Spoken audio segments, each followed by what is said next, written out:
Hey dudes, this is Genevieve Rossi, New York's best scream queen, and you're listening to Tommy Throwback Kovac on Splat from the Past. Hey dudes, welcome to Splat from the Past, the only 80s themed horror and sci-fi show where things can get totally radical. Now today, I will be welcoming one of our modern day scream queens, Jessica Cameron. You all know her from movies such as The Dead Matter, Mr. Hush, The Camel Spiders, which was directed by Jim Wynorski, another guest of mine, and so many others. And it's going to be great to have her today. She's from all the way in Canada, my second Canadian guest today, next to Carrie Schiffler. It's going to be great to have her on the show as well.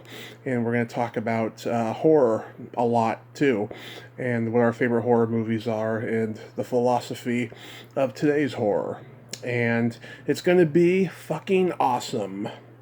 So yeah, here is my interview with Jessica Cameron.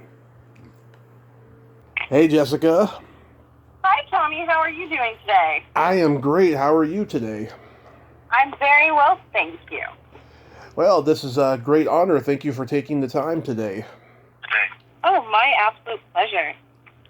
So, going back in time, I was reading that you were originally on the trajectory of the fashion industry. I was once upon a time. Yeah, that was my very, very strong passion for most of my teenage years. Yeah, you had no desire to act when you were growing up?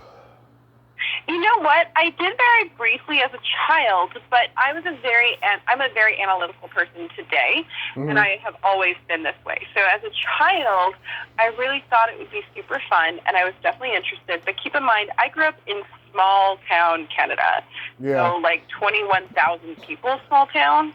You know, technically I lived in a town that was 500 people, but we lived 15 minutes from the 21,000 town, so very small. So I didn't really know any actors. And then or anybody that really did it. We didn't really have a hobbyist market or anything like that then. And then when I looked at all the child actors, I noticed that they all had perfect teeth. And in my small town, my parents, trying to do their best, decided to give their children, as many people did, vitamins. And the vitamins contradicted with one of the chemicals that was in the water, so it marbleized all of our teeth. Wow. Very common in small towns, yeah. So I had these, like, marbleized teeth that weren't straight, weren't attractive, and I didn't like to smile. I noticed, I'll never forget, I was watching Now and Then. I don't know. It was love that movie. Yeah. Like, Richie. Yeah, love it. And I realized, I was like, every single child had perfect white movie teeth. And I didn't have that. So I just assumed that it wasn't going to be something that would ever work out for me because I couldn't fix that. At the time, I didn't know that you could fix it. Keep in mind, also, never knew anyone that had dental work. So I kind of moved on past it, and that's when I fell in love with fashion, where my appearance didn't matter. Wow. Yeah, I love that movie. I tried getting the director on here for the 25th anniversary, but I guess her message went to the spam filter or something. Oh, I'm sorry. That sucks. Yeah, sometimes it's hard to get a hold of people on social media. Yeah, it's a great movie though. But isn't it fun? It doesn't get enough. I want to rewatch it. It's on my list of things that should be rewatched because I just feel like it was such a good look into being a child in the 90s. Oh yeah, it's Stand By Me, but with girls, you know? Exactly. And it's so cute. It's so charming. You know, it doesn't seem to have a political agenda. It's just fun. Yeah, that's good political agenda. So, you're born and raised in Canada. I love Canadians. They are the most free-spirited, nice, and no-filter people I have ever met in my life. I've talked to so many of them. Aw, thank you. We love that. Yes. They have a great sense of humor. So, after studying fashion at Ryerson, you ended up in Ohio for work, and that led to acting? Exactly, yeah. So I was really lucky. I did really love fashion design in theory and in my schooling and my education. Mm-hmm. It was really great. So I took a job at a major American retailer who I'm deliberately not mentioning for various reasons. They were a horrible, horrible company that I do not like. That being said, I learned so much about myself, and I learned really quickly that although I liked, the actual concept of fashion design, like I liked it in theory, in real life, it was just being a designer monkey for other people, and it was a lot of just like sitting at a desk, staring at a computer, putting other people's creations on paper. And I didn't like the people. So that was the other thing. The job itself, it wasn't as much fun, and then the people were just some of the most biased. I've met some wonderful people, mostly on the business side of fashion, but the people on the creative side, honestly, it was like high school all over again. And I don't know what your high school experience was like. Mine was fine, but there was so many people from my high school that I will never talk to again because I just didn't like them. They were bad people. So from then, my very first review, which was 3 months out the job, so keep in mind, I've moved countries, I've given up my entire Canadian life, and I've signed this contract away, and they had a problem with me, and they made it into a very big deal, and they had a problem with my speech. So they actually insisted that I take some kind of class to correct my speech. So when I couldn't find a speech class, because they don't exist, like they have how to write a speech, but they don't have how to like actually speak. My immediate boss, who thought it was absurd, but it came from her boss and her boss's boss, said, "Why don't you just take an acting class and then talk slowly around all the stupid people?" So that's what I did. And on the plus side, though, everything happens for a reason. The older I get, the more true this is. I fell madly in love with the art of acting. And I found that even though I didn't like the people I mostly had to work around, and in my department especially, that I could get through a 60, 80-hour work week that I didn't love that paid me well so that I could get to the weekends and the evenings where I was doing acting things. So I did that for years. And I really think that that's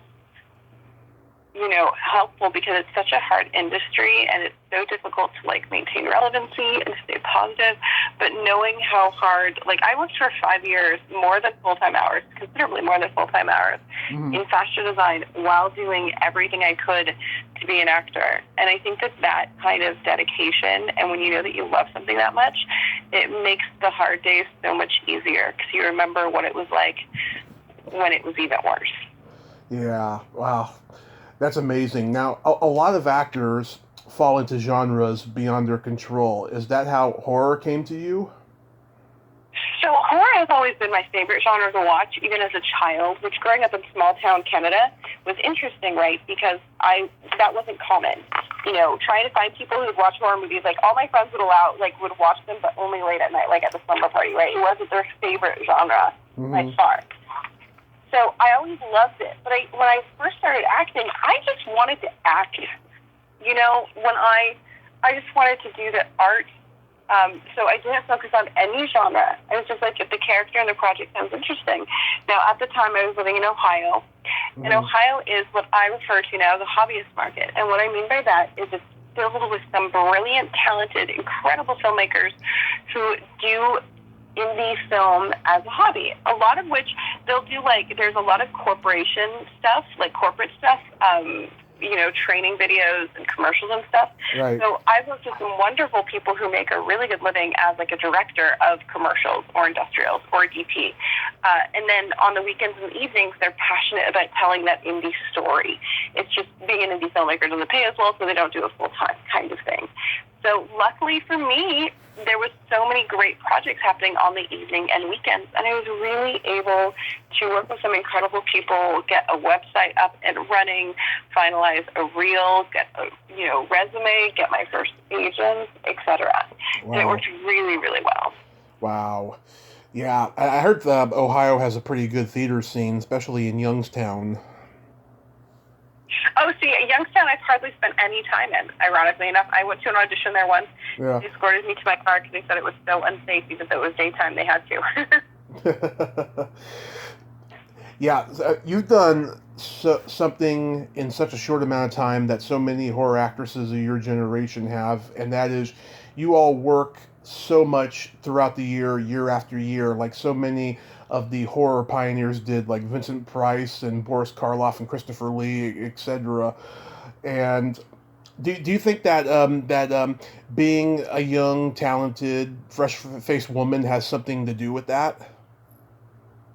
I mean, it's definitely you want to capitalize off of whatever you can, and young women are really popular in genre movies, right? Mm-hmm. So, and like in Ohio, I think part of the reason why there were so many genre, like I would just go on every audition that I could, and for the most part, like it would be, if they were an indie film, it was 85% genre. And it's just because genre movies can sell and go into distribution without a name versus comedies and such can't. So I really just wanted to work, and I think the fact that I was easy to work with and I would show up prepared and often over-prepared, I still do to this day, if you ask me to bring wardrobe, I bring a lot of options.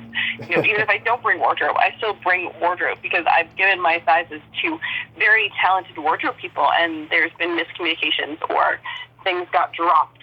And I show up to set and like the jeans they have are too big or too small or don't look right or look too much like the other female character or something. So I really think that it's just about the hustle. And I think, honestly, in filmmaking, you just have to. In acting, you have to. It's a creative field, which everybody wants to do. So if you're not hustling, you're simply not working. Exactly. The phrase I like to use is, if you're not creating, you're waiting. Exactly. Yes. So true. Wow, so you bring your own wardrobe to the set with options. That is a consummate professional.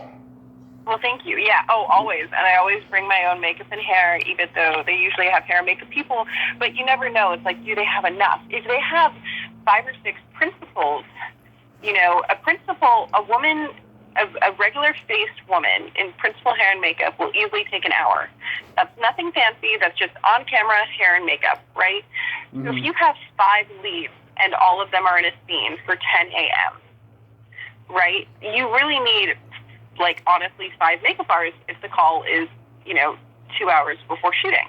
Or you have 3 makeup artists and each one's trying to do 2 hours before, So it really does depend. So I always try to bring everything I can to make everything go as smoothly as possible. And I try to be as proactive on it as I can. Because also, as a filmmaker, I understand how much these little differences make. The difference between having a makeup artist rush to get 4 people ready or have one actress who just needs minor tweaks to her hair and makeup, but she's mostly ready, and then that makeup artist can focus on the other 3. Super, super convenient. Yeah. Now, when you are given a wardrobe, has there ever been a time where you got to keep it or keep any props from the set? Oh, yeah. And a lot of the time I'll ask if I really like something or if something's if a role was really near and dear to my heart. So, with American Guinea Pig Song of Solomon, I asked specifically to keep one of the contact lenses. Mm-hmm. So I have, which one do I have? I have the double iris, which is great because the other ones were the full skull iris, but that also means that I can wear them more readily. So I wore them to the premiere, and every once in a while I'll whip them out. So that was really important to me. And then they also let me keep one of my pajamas, which was important to me. So if it's a really great role, I will. Or if I have anything to do with the wardrobe, obviously, if I bring it, I keep it. If it's mine, you're not keeping it. You can be David Bowie for Halloween with that iris. Right? Oh, it's so good. It's so good. If you haven't seen it, I had 3 contact lens changes in that film, and they were so well done. They were all these hand-painted contact lenses. Really, really beautiful work. Yeah. Was The Dead Matter the first horror movie you did? The Dead Matter was my first movie I was ever on set for. Mm. Yeah. So it was a wonderful, wonderful experience because I got to be around so many wonderful professionals. Obviously Kurtzman, who could not have been a more iconic person. It was actually one of my very first was it my first audition? It was definitely my first film audition, and I want to say it was my first audition in general. So it's kind of insane when you think about that. Yeah. But yeah, it was Ed Douglas, who was a really talented director and musician in and of his own right, and it was just a wonderful experience. It was upwards of $1 million. So much bigger stuff than most people get attributed to. And I just had so much fun. And it was that moment where I remembered, oh my God, this is what I want to do. And fun fact, I actually, because I was considered a local hire and my role was not big enough to warrant a hotel. So totally understood that. But I was friends with the male lead, who let me use his shower. So I went to his place after filming all night. I showered off my hair and makeup because I had full, for the zombie. I came back I did two characters in the movie, one of which I'm unrecognizable because I was a zombie, but I had so much fun playing the victim in the first one. The first scene I did that I was like, oh my God, what else do you need? And they're like, come back, but you have to be full covered because you can't be the same character. I was like, okay. So he let me use the shower, and then I drove to my office, where I got there at like around 7:30 in the morning, and I slept for like 45 minutes, and then I got into the office and worked a full 12-hour day. Oh, wow. That's what you've got to do. That is soldier status. That is taking one for the team. Yeah, it was, but you know what? Like, you do what you love, you know? And that's when I really realized, oh my gosh, I love this. Like, this is what I meant to do with my life, and this is what I want to do more of. So for me, it was just amazing. It was life-changing, that single film, even though it was relatively small. And it was also my first audition, and it was my first time getting told I had the part and then not getting the part, because they had me read for they had me read for the little role that I ended up doing, which is totally fine. No shades, no nothing, right? I get it. And then they liked what I did, so then they had me go out and prepare the scenes for a lead character, which is such an honor. So I got to sit down in like the room with all of Bob Kurtzman's monsters and creatures, which is so, like, oh my God, do not get distracted. As a horror fan, I just want to look at all the things. But like, as an actor, I have to focus and do my job and memorize 6 pages of dialogue in 10 minutes. So I come back and I do that, and then they had me do a bunch of other things. They had me do all of these, what are they called? Like improv things. So they had me like pretend that my boyfriend was getting murdered in front of me. Yeah. Do all of these various things, which is super fun. And then after that, they had me do a scream. So I do, you know, obviously I'm a screamer, so I know I love screaming movies. So then when I was done screaming, they were all on their feet. Yeah. The room was filled with a bunch of people. It was the producer, the director, and a couple other people, and they were all on their feet, and they're like, what are you doing for these weeks? And I was like, well, I mean, I work, like, I have a real job. And they're like, can you get out of it? We want you for the lead role, for the female lead. And I was like, let me see. Let me check. So I go to check, and I don't hear from them, but I just checked at the office. And my office was like, sure, that sounds like fun. Absolutely. You can use your vacation time to go shoot a movie. Well, then I don't hear from the movie for weeks, only to find out that when I do eventually hear from them, I didn't get approved at the higher level, even though the people in the room wanted me. They wanted somebody else from LA with a name. Keep in mind, that was my very first movie. It was my first time ever being on film. So I understand, you know, I'm not upset about it. It was just kind of bummed out because I'd asked for permission to be off of work. You know, I thought I had the lead role. It was super exciting, only to then get found out that I did not get it. Oh, that's showbiz. And they went with another actress who was wonderful. And then when I was on set, press kept on confusing me for her because we have a very similar look. So. Yeah. Okay. What was it like working with Andrew Divoff and Tom Savini? Oh, they were so fun. Seriously, they were great this day. Andrew Divoff is one of my favorite people. Tom Savini, I've gotten to know a little bit more also through the years because we've done horror conventions together. I've done a couple with Andrew, just not as many as Tom. And they're just really, really fun. And it was such an honor to be with, like, the masters of their craft. And I grew up loving, like, really loving, what's it called? The Wishmaster series, right? And obviously that's Bob directed. Bob Kurtzman, who's a producer and the effects head on The Dead Matter. And then Andy Divoff is the star. And I just thought, Andrew Divoff was just, when I was a child, he was one of my crushes, right? He was just, like, so handsome. Like, he was my Ken doll. you know, he was what I thought, like, good-looking men looked like, if that makes sense. Yeah. And I'll never forget it. So I met him the first time, like, when I shot with him, because he's in the scene that I'm in. I met him, and he was lovely, and I only met him briefly, and he was very nice. And then, like, a week later, I came back to do the second scene. So I'm walking across this huge field, because there's a huge field at the Mansfield Reformatory, which is where they were shooting, which, again, so amazing, such a wonderful, brilliant set. Mm-hmm. So great. And I see him coming towards me, right? Because he's a large man. So he's not somebody that you, like, don't notice, if that makes sense. It does. So I see him coming towards me, and in my mind, I'm fangirling. Of course. Love him, right? But I'm like, Jessica, don't be upset. He's probably not going to remember you. It's fine. He met you in passing.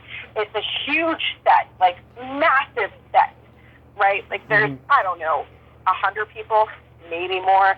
Like, it was not a small movie, you know? That said, I see him coming, and I'm like, it's okay, he doesn't remember you, don't be hurt, it's not personal. And before I can even say, hi, Andy, don't think you remember me, he sees me, and he's like, Jessica, gives me a huge hug. And I was like, oh my God, you remember me, Andrew Devoff remembers me. Oh my God. But it was just the most amazing experience. That's awesome. Yeah, I'm actually friends with the Wishmaster girls, Tammy Lauren and Holly Fields. They both come on the podcast frequently. Oh, nice. Are they still working? I haven't seen them at horror conventions, and I would have thought that I would have by now.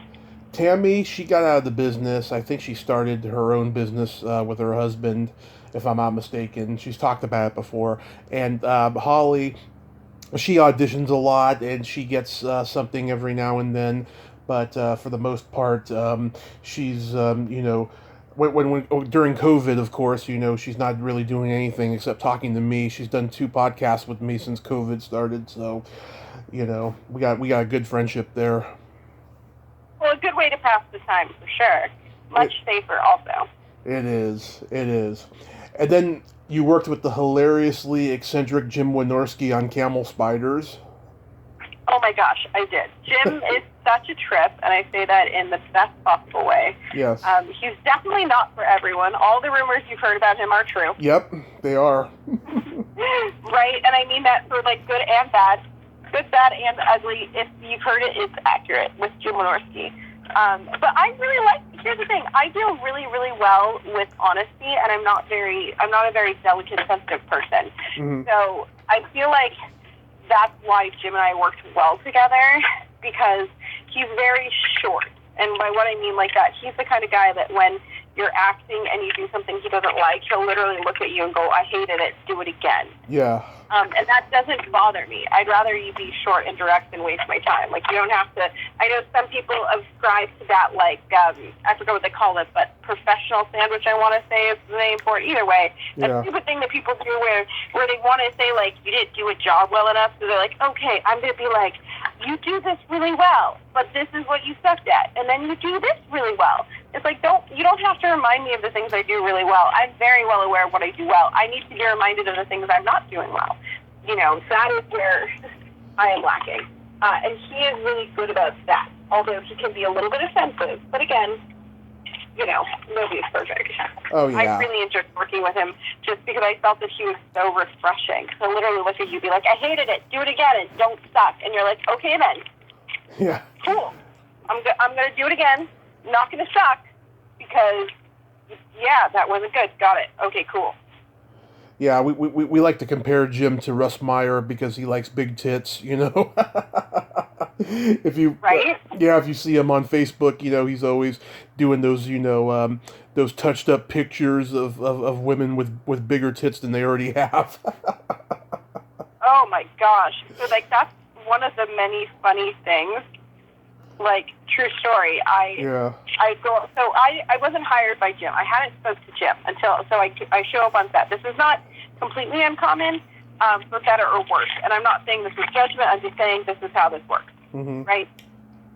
So effectively, I show up on set. Right? I show up. I haven't met Jim. I was hired by the producer. Okay, cool. Everything's fine. Everything's hunky-dory. It's great. That said, we show up, all the actors are there. First We all had a long drive. We all kind of knew each other because it was, in the Midwest, and the Midwest world is kind of small. So we all knew each other. Yeah. We all show up and we were waiting, and then finally, like, the director and producer show up, and they're just immediately like, we're ready to film. And it was so funny. So I came just, again, if I don't know better, I come full face hair and makeup because it's easier for me to undo it than it is for me to do it quickly. So it was so funny. Jim gets out, he's like, we're rolling scene such and such. And we're like, oh, shit, wardrobe. Is this fine? And he just looks, he's like, fine, change that, don't like it, fine. And then the one female co-star was like, but I don't have my makeup on. He was like, well, then you've got how long before we're set up? The camera guy said X amount of minutes, not very long. He was like, well, you've got X amount of minutes. I'd hurry up if I were you. And then we start rolling the camera rapidly. So we're all kind of like scrounging to final do our hair or whatever. And he's like, okay, guys, camera up, positions, you're there. And the other girl, she's like, but only half of my face is done. He's like, well, then you better not show the other fucking half the camera. She nearly has a heart attack. So keep in mind, we just go. So I haven't had a chance to talk to Jim, right? The whole time, not one-on-one. So at lunch, I go up to him, because he's finally sitting down, and I was like, hey, Jim, I just want to say thank you so very much. It's an honor to work with you. I've always admired your work, and I have to confess, I never thought I would work with you, because I read that you only hire women who are a C cup or larger breast size, and I'm obviously, a B cup. So I'm just really wanting to thank you for giving me this opportunity, because I'm so thankful for it, and I'm really appreciative that you went against something that you've said publicly. And he looks at me, he's like, yeah, about that. You need a boob job. That should be the first on your list. If you want to work in this industry, you better get a boob job. And, if your boobs, when you lift your arms up over your head, if you can't see them from the back, they're too small. So fix those ASAP. He was like, for the record, the producer hired you. I didn't, because I don't like to hire actresses that's smaller than a C cup, and a C cup is honestly too small. I was like, okay, then, good talk. Wow. Good talk. Good time. But at least he was honest, right? Say what you want about Jim. He's very, very, very honest, for better or worse. He's very, very, very honest. Yeah, I said to him in Facebook Messenger, I was like, are you ready to do the interview? He's like, nope, but I'm ready. That's Jim's humor for you. It is. Oh, Jim. How was working with C. Thomas Howell? I've met him a couple times. Great guy. He wasn't actually on set with me, unfortunately. Oh. Him during festival, doing horror conventions, and he's wonderful. Lovely, absolutely charming, and I really adore him. So one day, hopefully, I will get to work with him. I really admire his filmography and his talent, and again, he's just one of the nicest guys. Very humble guy. I told him, I said, you're to me one of the great 80s teen movie icons, and it's such an honor to meet you. And he said, I was just acting. I didn't think I was going to have an impact or anything, but I appreciate that. Thank you. And I just thought that was so endearing of him, That is so sweet of him, right? Well, he's just such a nice guy, Mm-hmm. Very nice guy. And there's I keep in mind too, when I say someone's a nice guy, it's a different level than when I think another fan. Because I get to see people how they often really are, right? Mm-hmm. Right. Which is one of those things that's really interesting, because I think sometimes the fans see a very curated side of people, right? When you go into the green room, where just the celebrities at the horror convention are, and you hear what they're talking about or how they're treating the staff, you really kind of get a different look at people, for better or worse, right? Yes. So he's a wonderful human being. That's all there is to it. He is just a really genuine, great, pure person, and I adore him so much. And while I won't ever deliberately go to my way to trash people, I could give you a laundry list of people that are not, who as soon as the fans are not paying $20 for a signature, yep, they go back and say or do the most horrible things. I won't say that. What I will say, there's not a lot of people I can say are great people. Oh, great ones. I'm sure you and I can. It's amazing. Yeah, I'm sure you and I can compare names in email. I've seen it too. It's awful. Some of the people, and then there's a lot of people that are just wonderful, like you said. Right. Right. Well, and that's why, like, I try to promote, I try to work, I try to hire the best people, because I just think that there's too many people that are not great that are out there working. You know, let's elevate, let's promote, let's encourage working with the best of the best. You know, and also, like, you can be a successful person in a creative industry and be a genuine good person. You don't have to be an asshat. Exactly. You did Mr. Hush. Did you work with Stephen Jeffries in that? I did. Did I have scenes with him or not? I'm not sure if I did, honestly. That was a minute ago. Yeah. But I got to spend some time with him at the festival circuit and then promoting the movie, and he's also wonderful. He's on my bucket list. Really, really nice guy. Yeah, I've been trying to get in touch with him all month for the 35th anniversary of Fright Night and all the other Grid movies he did in 1985. He was on a roll that year. He did Fright Night, Heaven Help Us, Fraternity Vacation, and then things got a little bit slow, and then he came back with 976 Evil, you know, and yeah, I mean, he's very talented, I think. Oh, I think he's so talented. I think he's underutilized. I'd love to see him do more, because I just think he's genuinely so great. Yeah, and the late, great Steve Dash, who I met at one of his last conventions, he declined to do my podcast because he said he didn't do interviews. But I saw this one convention interview on YouTube that he did, but it was okay. I understood. And of course, Brian. Well, and sometimes, like, it's just they could be tired. I don't know. Like, sometimes I think people underestimate how much work a convention is. Like, I mean, it's going to sound stupid, because here's the thing. Understand, I've worked manual labor jobs for like 15 hours straight. I've worked in the fashion industry for 18 hours straight. I've been on sets for 18 hours. It is still exhausting to put a smile on your face and answer the same question over and over and over and over and over again all day long. Yeah. So I do think some people handle that better than others, and I think sometimes people, honestly, when they get older, they get tired, you know? Yeah. It's getting to the point now where people are writing books so they don't have to answer those questions over and over again. Right? Well, it's tricky, right? Because it's a fine line between not being an ass. I know a woman in the industry who I won't mention, but I have video footage of her on Scream Queen Stream, where she literally will, like, refuse to answer questions about her most famous performance. She's like, I've answered it so many times, and I wrote a book about it. Read it. And it's like, okay, but you realize people are coming to see you to talk about that movie that you've now said that you won't answer. So I get it. You're tired of it, but also you didn't go out of your way to do other movies where people were about. So I'm going to do some research on that. I'm very intrigued by who that was. Yeah. So getting into the horror genre, I mean, do you remember the first horror movie you ever saw? I do. Well, and so sometimes it's so funny. Every once in a while, it gives two different answers. So there's arguably two different answers to this. It was either a Child's Play movie, or it was Sometimes They Come Back. So I'm not sure which one it was, because they were both right around the same time. But what I will say is I remember Sometimes They Come Back the most, because I didn't get to finish it. I was babysitting. So it was one of those things where I saw maybe a half or two-thirds of it. I didn't get to finish it because parents came home, and then I went home. And it was terrifying. I thought about it. I had dreamt about it. And I sort of mildly obsessed about it. You know, and obviously this is, you know, before, like, keep in mind, the internet in Canada was slower than it was here. So, like, when I graduated high school, even though everybody in America had a cell phone, I had a cell phone, but a lot of my friends didn't. You know, I still have friends in my hometown that don't have a cell phone. It's small town, northern Canada. That being said, you couldn't just Google, well, what happened? So my mind would, like, replay the movie Sometimes They Come Back over and over and over again, trying to figure out what would happen. It was, like, maybe a decade later when I finally saw the ending. Yeah.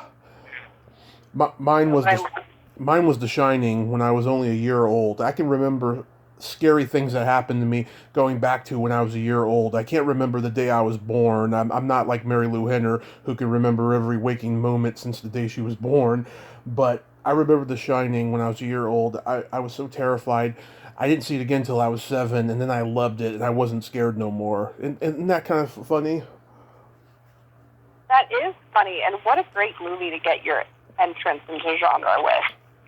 Yeah, I was so disappointed when COVID hit, because they were going to have a 40th anniversary reunion at Monsterpalooza in Pasadena, and got canceled. They're going to have Danny Lloyd, and they're going to have the bartender in the movie. And I was hoping they were going to get the twins to do it. But yeah, it got canceled because of that, unfortunately. But well, on the plus side, though, my hope is that once everything sort of settles down and once we get a better handle on this virus, it'll happen again then. Even though it won't be the 40th anniversary, but... yeah. Maybe it'll be the 41st or 42nd. Who knows? Well, and not only that, like, 'cause the other thing for me, like, this is going to be controversial, but whatever, who cares? Yeah. I'm personally not, I believe it's a virus. I believe it's a horrible virus. It's killing many people, and I think that's unfortunate. I think the majority of us who are not in the high-risk categories need to get back to some semblance of normalcy, because we have to for our economy. And it's a virus that's never going to go away. That being said, I also believe that many of us have already been exposed to it, much like every other virus. I think that we're always going to have X amount of deaths every year from H1N1, from COVID, from the regular flu, and that sucks. And I think that means that if you're in the high-risk categories, people over the age of 60, and again, when I say high-risk, people are like, well, now it's going after everyone. It's actually not going after everyone. Again, there are definitely the odd outliers. You have, like, somebody young dying, absolutely. The high-risk are just, like, where it becomes 90 times more high-risk, right? So the elderly, people with breathing issues, etc. The one thing, and people are like, okay, so knowing that that's how you feel about this, why aren't you going to a couple of the horror conventions that are happening? Why aren't you a guest? And I was like, well, here's the reason. Because they're still having a lot of the wonderful, iconic people in the horror industry, and they happen to almost all be in the high-risk categories. And I don't want to contribute to one of them getting sick and dying. Yeah, I mean, the Days of the Dead opened up this summer. It got a lukewarm response. So many people canceled. 2 of my podcast guests showed up, and they got flack for it. But I don't judge them. I'm sure that they were safe. You know, I'm sure that they had a mask. I'd have to go on YouTube and see if there's any footage taken. But yeah, I mean... well, I don't judge them. I just don't want to contribute to them. And if something were to happen, I don't want it to be traced back to anything I could have done or couldn't have done. And as much as we want to say they're wearing masks, absolutely, but let's be honest, we've all seen pictures of them taking for their photo ops and the celebrities, and the people are not wearing masks, and they're right next to each other. So again, well, I don't personally worry about that when it's me. When it's a horror icon who is in the high-risk category, that's where I'm like, okay, for me, that makes me uncomfortable to contribute to that, which is where, until we get a better handle on this, I am not doing horror conventions for that purpose, even though I love them and I miss them. But as long as some of the guests that I love and adore, who I want making more movies for many years to come, as long as those people who are high risk are putting themselves at risk, I just don't feel good contributing to it, if that makes sense. It does make sense, yeah. What are your favorite horror movies, if you have like a list? Oh my gosh, I have so many. So it really depends on my mood. Obviously, I tend to love the more graphic and extreme. So Audition, classic, love that. I absolutely love Martyrs, the original, not the remake. Obviously, it's great, iconic, Sallow. Love that. The Shining, which is probably the slowest of the movies that I would consider a favorite, but obviously it's iconic for so many reasons, and it's wonderful. Right. What else? Paranormal Activity, it fills me up in such a way from a creative level, because Oren Peli, the director, set out to make a low-budget movie that was better than The Blair Witch, and then he did it, and I think it's just so brilliant. So it fills me up knowing the history behind that movie so much, and I love that. So that makes me happy, and that brings me joy. What else? Saw. I love Saw. I actually really enjoy much of the Saw franchise. Obviously, you've got all of your classics. I think from a franchise perspective, the Child's Play franchise, I can go back and watch endlessly. I really love it. I think it's super fun. It's a really great example of a fun horror movie. Obviously, you go into, like, the Freddys and the Jasons. They're great, and they're iconic. Right. Yeah, there's just so many that are fun. And then you go to even, like, Republic Opera, which is not for everyone, but I think it has so much wonderful, like, genuinely wonderful attributes to it. That's, like, different and unique, but still genre. Yeah. Are you into Herschel Gordon Lewis, since you like the Splat stuff? I do really like a lot of his stuff. Although it wouldn't make my top level because I do think it's an acquired taste. I have to be in a mood for it because it's almost like camp is probably the wrong word, but you know what I mean. Mm-hmm. Like it's not. It's absurd, you know, in many ways. Yeah, I just got into him later in life. I had heard his name for years. Was not really familiar with his work. To me, a guy with three names, it always reminds me of like Edgar Allan Poe or something like that. When I hear a name like that, but I was like, man, this guy was so ahead of his time and so taboo. I mean, it's like in the '60s, his movies are considered almost like porn, like they were hush hush type of movies, you know. But then you see everything that's come ever since then, and it's pretty much the same. Fair. Yeah. Nope. I think like, again too, I love exploring all like the Hammer films, the classics. Because again, I feel like even if you don't love them all, like I'm not a huge Argento fan. Outside of the cinematography, love cinematography, but like the stories often to me like they have a lot of holes. They take a lot of liberties. And for me, like if my brain starts going into like questions, I'm not going to love that movie because I have more questions than I have answers, and I don't love that. But they're beautifully shot, and often have like these iconic moments, which are really great. So I value them for what I see them as, not necessarily as flawless, perfect films, but as very fascinating, interesting. What's the Dario Argento movie where where there's like a rock band? I always forget the name of it. To me, that started the heavy metal horror genre in 1971. That planted the seed, and then the first heavy metal horror movie was Terror on Tour in 1980. But I know some people who think Rocktober Blood in 1984 was the first heavy metal horror, and it wasn't. Right. I was actually hoping to see a resurgence of that with Deathgasm. I don't know if you saw Deathgasm a couple of years ago. No, I heard about it, though. It's a really fun, indie, campy, you know, heavy metal horror kind of movie. I really liked it. So I really thought it was fun. I'll check that one out.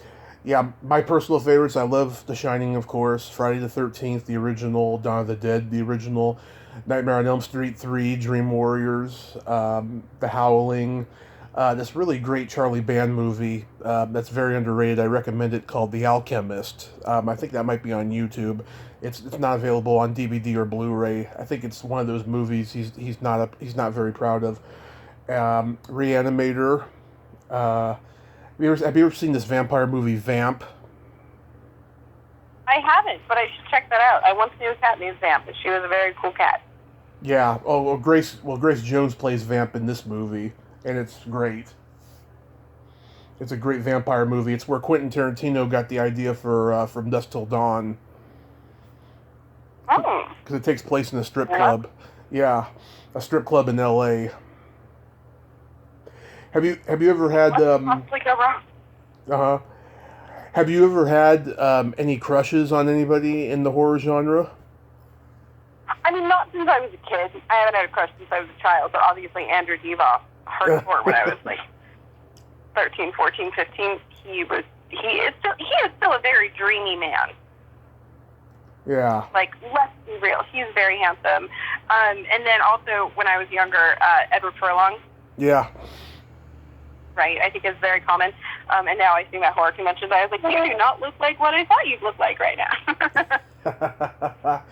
He was kind of pretty when he was in Detroit Rock City. Yeah. Yeah, Detroit Rock City was definitely his heyday, I think. Yeah, it's a very funny movie, too. Do you think a lot of the horror movies now, like whether it's the ones you do or other people do, they're kind of dark and serious, and they're not that fun like they were back in the 80s? I mean, I think it just depends on the tone and the filmmaker. I definitely think there are some really, but like the 80s was a very special time for genre films, right? Everything was for the most part practical. There wasn't a lot of visual effects, etc. And it was definitely like the style of the moment. So like I love 80s horror comedy because it's just, or 80s horror honestly, because there's an element of comedy. Yeah. So I think it's just not that trendy today. It's just not as, you know, it's just not as common today, I think. Yeah. As it once was. But I still really, like, again, I think it's really great when it does hit the mark. You know, I'm trying to think of the most recent one I've seen that did hit the mark, and nothing's coming to mind. But I do think it can be done. It's just a matter of finding the right movie. Yeah, to me, it just doesn't seem like anybody wants to create a franchise with a villain like Freddy or Jason or Tall Man anymore. And I think the reason for that, quite frankly, is because of that documentary, Never Sleep Alone, and how, you know, everyone talked about how those movies affected their personal lives, and, you know, how they had stalkers and crazy people, etc., you know, and stuff. I think that has something to do with it, in my opinion. Perhaps. I mean, it's very possible.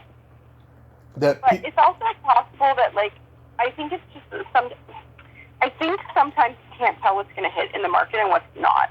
Yeah. You know, and I think building a franchise is just really hard. You kind of just don't know what's going to hit. And also, like, it's that fine line, right, between we already have a Jason, we already have a Freddy, and who do we don't have? You know, like Hatchet. I was surprised Hatchet did as well as it did, because it's a little bit repetitive. But the number of filmmakers I've met who told me that they have, like, the next great franchise based on this character, and then you see the movie and you're like, no, you're just missing it. It's just not that, you know? Yeah, like the closest we have to a character in horror that we see frequently now is the demonic nun in The Conjuring. True. Bonnie Aarons. I don't. Yeah. Yeah, I didn't like the nun movie myself. I thought it was smart. Yeah, I've been trying to get Bonnie Aarons on here too. I follow her on. She has a YouTube channel. She posts hilarious videos all the time. I'm like, this is a woman I would love to talk to because she's absolutely hilarious.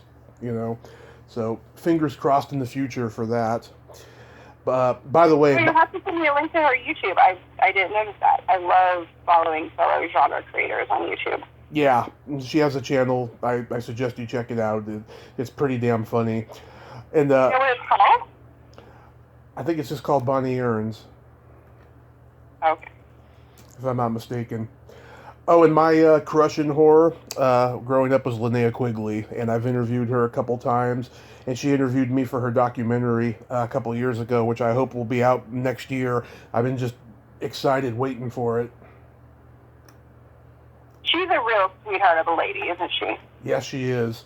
And she's just so... Oh my God, I mean, she's seen so many things, and she's experienced so many things, and she's hilariously funny, and she doesn't conform to any, like, norms or anything. She just does her own thing.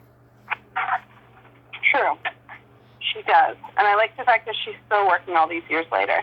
Mm-hmm. Yeah, oh my God, she does like maybe 6 movies a year or something like that, if that. I mean, she's always constantly working, and she'll play any part basically, you know, in horror.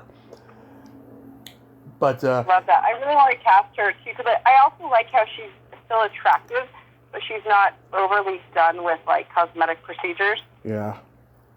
You say you want to cast her?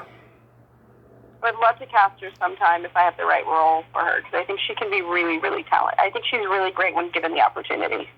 Oh, well, watch out for her manager. I'll tell you that story in email. She's a handful, that manager of hers. I might know the manager. Yeah, I had a weird experience with her last year. I've told it on the podcast before, but I don't really need to get into negativity right now. Okay. But 1985 was it was a great year for horror that year. They had Return of the Living Dead, Day of the Dead, Fright Night, Reanimator, and even some obscure ones like, I don't know if you've ever seen Creature, which is kind of an Alien ripoff. That, and then there's kind of another, it's kind of like a Friday the 13th ripoff. It's called The Mutilator. I just interviewed the leading man of that movie. Oh, nice. Yeah, and of course there was horror comedies that year too. Transylvania 65000, Once Bitten, and Teen Wolf. Yeah, 1985 was a good year for horror. It absolutely was. Well, I mean, here's the thing. I think every year can be good if you work hard enough. Right? Like, like now it's like, it's interesting to see what gets pushed versus what does not get pushed. Yeah, what does get pushed and what not does. Yeah, I mean, I'll be honest with you, I've only seen a handful of horror movies in the last year that I really, really like. Because, like I said, I just don't think that the genre is that fun anymore. There was a movie Barbara Crampton did in 2016 called Beyond the Gates. Jackson Stewart directed it. That was good. I like that.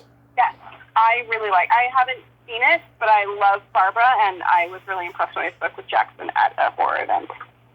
Barbara's like one of 5 classic Scream Queens who refused to do this podcast, and I have no idea why. It's weird. Oh, well, I mean, here's the thing. Sometimes, I think podcasts are tricky because, for the record, yeah, in my opinion, it's the thing that I get lied to the most about. So wow. I don't love doing podcasts either, and I don't mind. I understand here's the thing about podcasts. Yeah. I will speak for me, but I know that other women feel this way too because I speak to them. Mm-hmm. There are so many people that approach us, and they come with these huge astronomical projections a lot of the time. We reach 3 million people. We are the largest insert podcast on this legitimate sounding network, etc. Yeah. So then you do the podcast, and all of that is bullshit.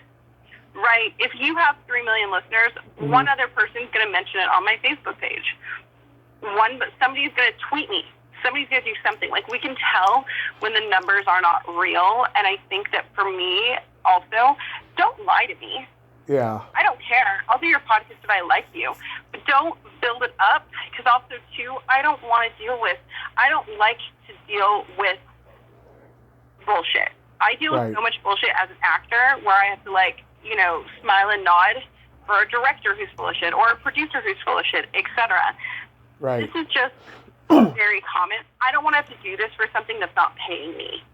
Mm-hmm. So I do think, and for the record, I would say 85 to 90% of all podcast requests are like that. Yeah. And half the time they're unresearched, uneducated. I try to do at least 12 to 15 podcasts a year at minimum, and of those 10 to 12, at least 2 or 3 I either hang up or end up leaving because they have done such little amount of research or they're so unprofessional. Yeah. How am I doing so far? Yeah, so just understand, it's not you, it's the industry. You know what I mean? It's the industry that goes after, B-movie Scream Queens, I think. All of those experiences are very common. So don't get me wrong, the wonderful people like yourself who don't behave that way kind of get also held in accordance with the rest of your industry that does.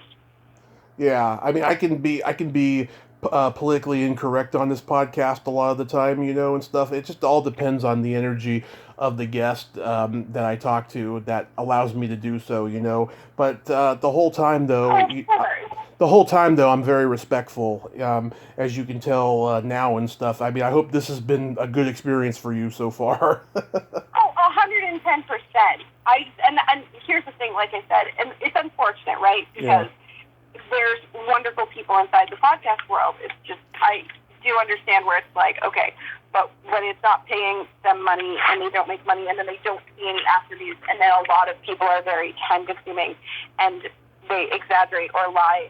You know what I mean? I could just see why so many are no, I don't like podcasts. That's just not my thing.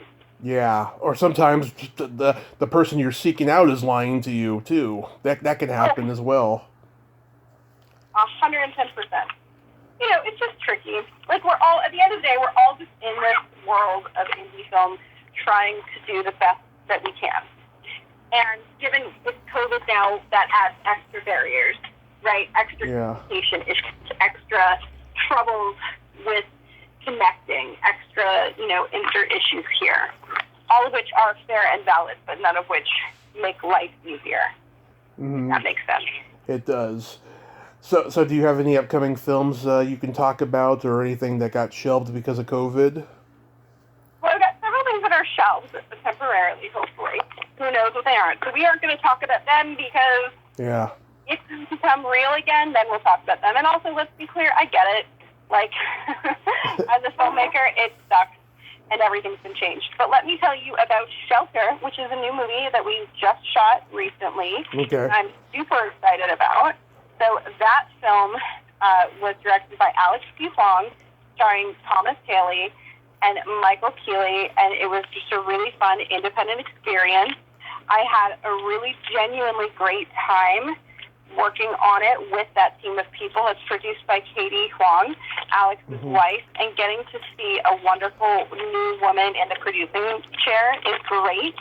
She held her own, and I thought she did such a great job. Yeah. I'm always excited to see women, strong and true on the indie world. She is my upcoming subject of a Screen Queen Stream interview. For those of you who don't know, if you're watching or listening to this, I do a YouTube channel called Screen Queen Stream, which I am very passionate about. And on Screen Queen Stream, I like to cover all indie, all horror film stuff. So we do hot tub horror movie reviews, filmmaker interviews, etc. So I'm very excited that the next round of interviews comes from Katie, because again, we need to shine a light on some of these people that are slaving away in the indie world, not getting enough credit. So look forward to that. So I've done that one. I have just taken back my second film from the distributor because they have been dawdling, and I'm over it. So what does that mean? That means that I will be going through a new distribution company and hopefully getting it out there sooner rather than later for the public. So I'm super excited for that, because if you guys have been following me along this journey, you know that Mania is a movie that I am very near and dear to my heart. And it was supposed to come out 2 years ago, and the distribution company dawdled, and then I had to take back the rights, which was not an easy task. But on the plus side, they're mine now. So we're going to do that. I'm so glad that the drive-in theaters are coming back, but the actual movie theaters, I hope we don't lose those. They're so convenient, especially the people like me who don't drive. Yeah, I also agree. I think it's going to be, we're just going to have to wait and see, unfortunately, because I'm not sure how that's going to go. Right. Yeah. I think we've already lost one chain. I think AMC said that they only have 6 months of what's it called? Of reserves. Like, they can afford to stay afloat. Mm-hmm. But that doesn't say what about if it comes back but slow? Then what? So my hope is that, again, we have to kind of get back to some semblance of normalcy. Yeah. We just have to. Yeah. If we don't, then we're going to lose our way of life, Oh, God. I mean, it's been over 20 years since I've been to a drive-in. I miss them. But it's funny, I used to do stand-up comedy, and now stand-up comedians are doing drive-ins now. I'm like, how the fuck is that going to work? I'm like, I don't think I want to see a comedy show at a drive-in, let alone perform at one. I mean, I love the inventiveness that people are taking. You know what I mean? For me, that's so great. I say bring it on. Like, the more that we can do to keep these other little industries alive and doing well. Because think about it. I don't want to lose our comedy acts. I don't want our comedians to be out of work. I don't want them to be broke and going homeless. Yeah. I don't know what's going to happen, but the virtual shows, oh my God, those are just the worst, because you don't know who's laughing when you do those. Yeah. I would think that is exactly the case. Yeah, it's awful. But I thank you so much for coming on today, Jessica, and I hope after all this craziness is over, you can, work more, make more films, and have them in theaters and do conventions. You know what? I am very excited about that, and I am hoping for that day to come sooner rather than later. But thank you very much for having me on. It's always great to talk about what you love. Absolutely. My pleasure. You have yourself a great day. I will, and likewise. Thank you. You're welcome. Bye-bye. Bye. Well, there you have it. Jessica Cameron. Ain't she a sweetheart? What a nice girl, and she's making a name for herself in the world of horror.